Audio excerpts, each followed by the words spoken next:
and we are back. I am extremely excited today, if I could say excited, but maybe more relieved, because my weather app tells me that there will be no lower temperatures than 13 degrees at night, so I can move my big guns to where they belong. And since I'm handling them now to bring them over to the southeast side of the house, as you saw in my orchid real estate video, if you haven't watched that, maybe it would interest you. I thought I'm going to go with them one by one and introduce you to my top guns. You've seen the bebés, the juveniles, some of them, but I've been talking about the top guns, and I thought I'd show them to you one by one. So this would probably be a two-part video, otherwise it'll just go listen to me droning on and on. So let's have a look. And here, to start the whole thing off with, is Pastoral Innocence. Rhyncolaeliocattleya Pastoral Innocence. Has not bloomed for me yet, and if it ever does, that'd be fantastic. I've been watching Margaret East's orchids and been admiring her plant and how she combated scale. I have not had that issue yet, and I'm just hoping that either one of ours will bloom so that we can actually see why they call it pastoral and why it should be innocent. But this one is doing well. This one became so root bound in its pot that it cracked this outer mask. Literally, when I picked it up, the mask snapped because of the amount of roots in there. Contrary to my theory with regards to knocking roots off to give more space, I didn't do it at the time with this one because it wasn't growing. It was during the time where everything was sleeping and resting, and I didn't want to start bashing around on the roots. So this one has just been up-potted with the root ball somewhat intact inside. So I'm going to have to see how this one performs this year. I can already see its new growth. This was the growth from last year. A little bit bent out of shape because when I got it there were no roots and I had to start from scratch, so it was pretty much the two of us getting to know each other, and this one didn't grow upright as I would like it. I had it trained for a while, but I've left it go now because pretty much the orchid is stable in its pot. I don't even need this anymore. But now that it's going to go where it's going to live for the summer, I'm going to train the growths and see if I can't use light in order to do that. And looky here. There's one new growth coming, and there's another new growth right there. And roots going down into the leca. So, my question with what I'm going to do about this now is, I see root growth. Do I give it radical treatment or do I leave it be?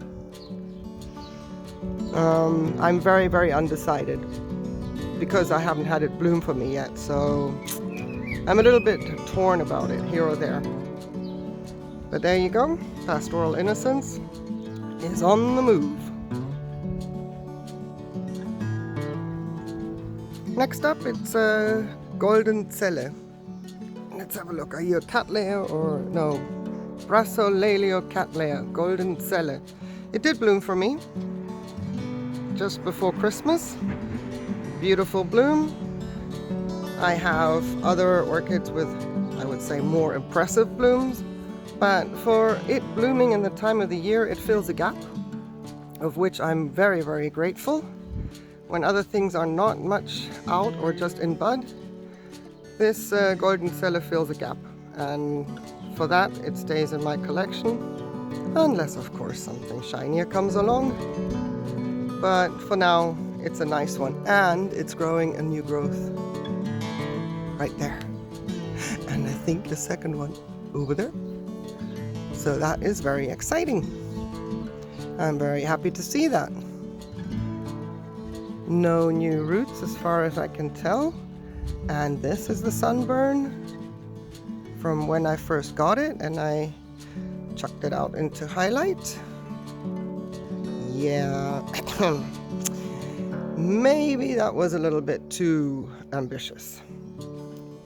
But it's fine now, and that's why I'm moving it now to the high highlight hot location, so that it can acclimatize gradually, because obviously, you know, the temperatures might get warmer, but not that radical as, for example, if it was in July and I put it where it is. So now these growths down here can adapt together with the environment.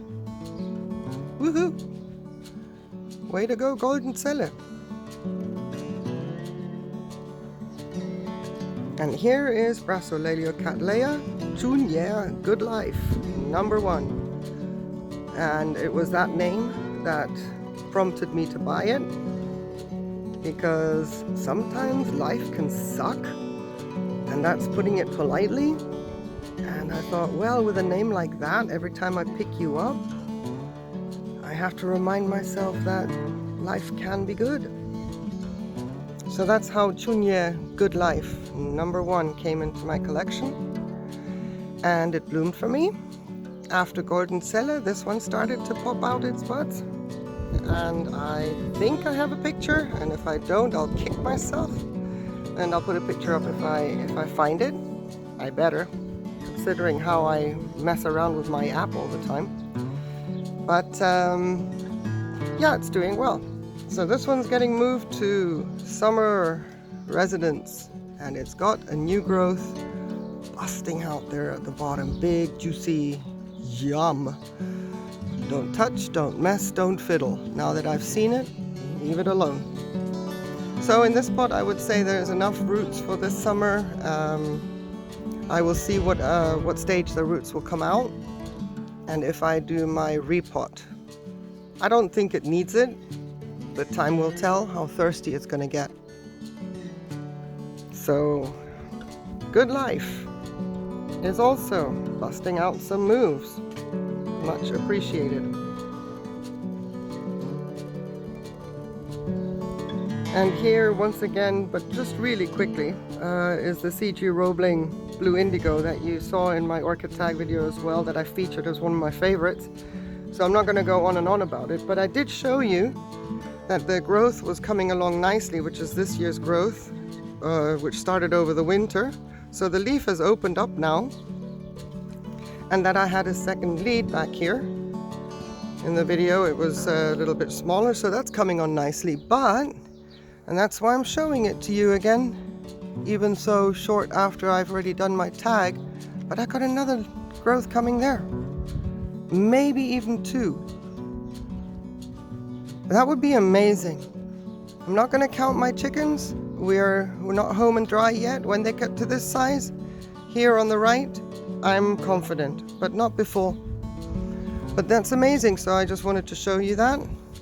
And the root action has begun.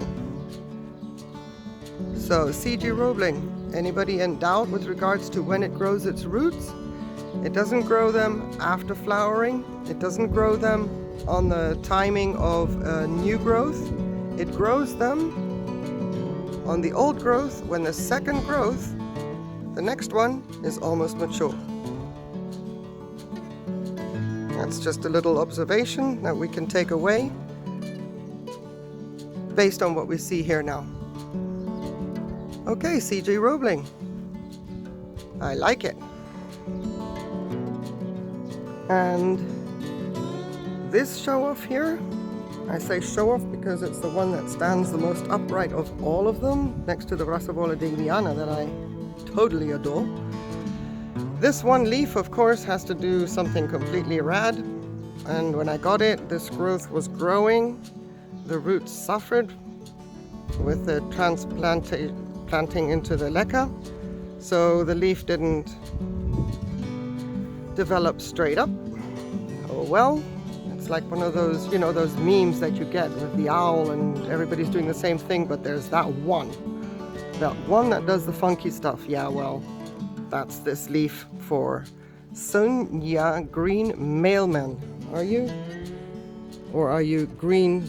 Yeah, Chunyeah green Mailmann. Whoop, nailed it. So Brassavola green Mailmann, and we shall see. Last year, Mailmann didn't pay me a visit. It busted its buds there. I'm like, yay, buds! So I moved it around the corner to my prime real estate area and to protect the buds. I should have left it in the hot area because the buds just went like, yeah, not having it, and blasted. So no visit from Mailmann last year. Let's see if it's going to do anything for me this year.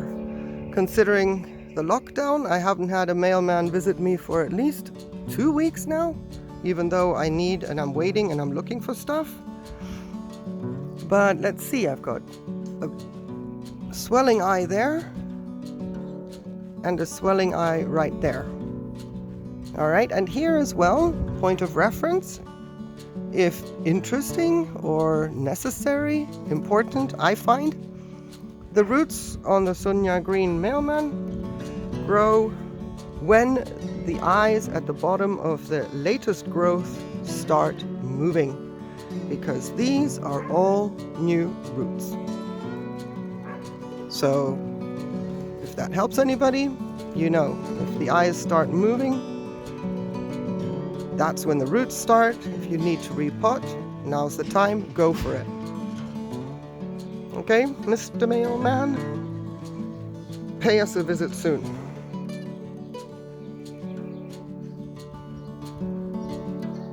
So this one you've also already seen in my orchid tag if you've watched that video. And it's not like I'm trying to repeat on things, but at least we get up to date when we get up to date. And I might as well show you that this one is progressing its new growth phenomenally. But since my orchid tag video was posted, look at here. So, point of reference, ciliaris crossed with digbyana. If you have this one and you're in doubt regarding when to repot, when is the ideal time, so in order to avoid setback, it is when the new growth is 3/4 fully grown. And with that I mean when you see this outer bract here and you match it to the previous one, this outer bract will somewhat determine the size and height of your bulb, the pseudobulb. So maybe that is of interest, I don't know. I'm sure everybody has figured that one out. But as a point of reference, that is when ciliaris crossed with digbyana starts to push out roots, which is very, very helpful in the event that anybody needs to repot and wonder how long, what's my best timing. So here you go. Besides, wait, there's one more growth. Woohoo! I don't know if that's even going to manifest into anything, but it is trying. It is trying. And for that, 5 stars. Good stuff. Off to your summer residence you go. So on the move into its summer residence is also Laelia purpurata, variety striata. I got this from Werkhäuseri in Germany, and I'm very grateful for the tag. I just pulled it out a bit so that you can see the cross. CH4 crossed with Doraki or Dorachi. Dorakai? I would say Doraki. But this is one of my purpuratas. And you can see that I do take off the sheaths. Normally I do that once a year, twice a year, depending, you know, if you have one that grows strong. And I normally only do it in just before winter, before they all come inside, because then I just do the mother load and I take a lot of cotton and soak those in pesticide. I soak them in pesticide, wrap them around, and that's when I take the sheaths off after they've softened from the water. So pretty much I clean them up and try and look for any bugs just before they come in, and they get a little bit of a spa treatment while I watch a good movie or some great YouTube video. So look, here we go. Striata is on the move. There's a new eye swelling there. And again, it's very interesting to note that the new roots come when the bottom eye swells up for the new growth. And that was my dog interrupting, and then I'm sorry, but it keeps throwing me off because he needs me so much. Menaki. Menaki. He needs me so much. He can hear me, but his sight is going slowly. But here we have the roots coming out of the previous growth as the new eye swells. Okay, so that is Laelia purpurata striata. Variety striata, sorry.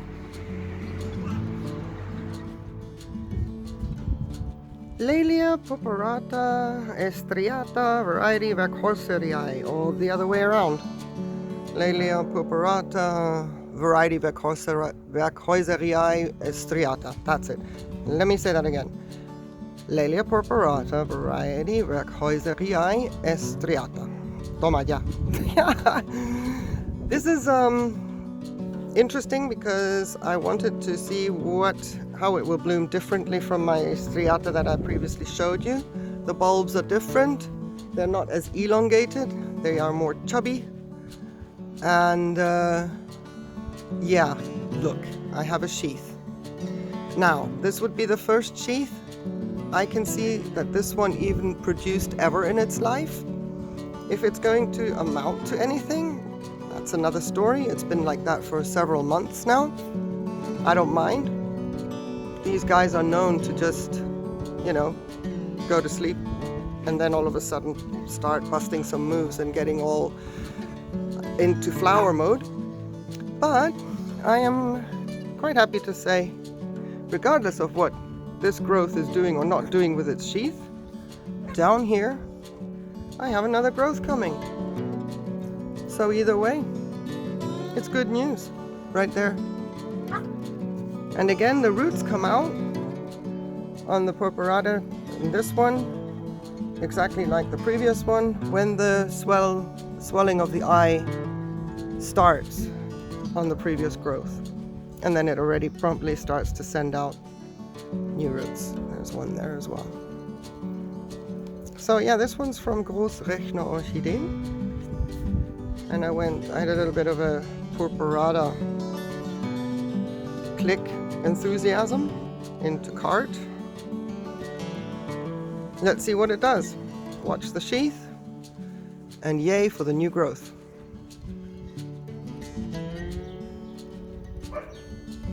Laelia tenebrosa aurea. Oh boy, if I ever get to see this bloom. I mean, my Cattleya maxima almost makes me faint, but if I see this one bloom one day, oh happy day. So, this one is probably not far, it is far away from blooming just yet. I got a very, very weak plant. Let me tell you who it's from.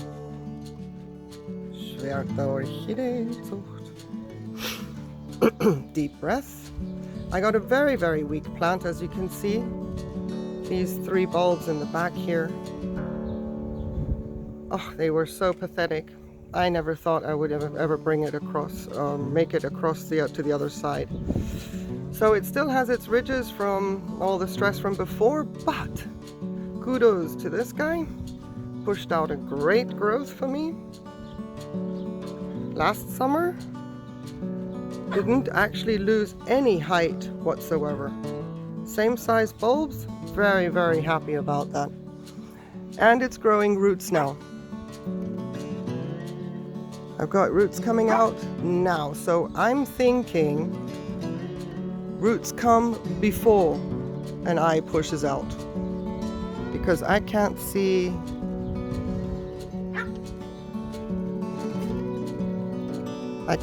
anything there just yet, and there's nothing on the other side, so we'll leave it alone.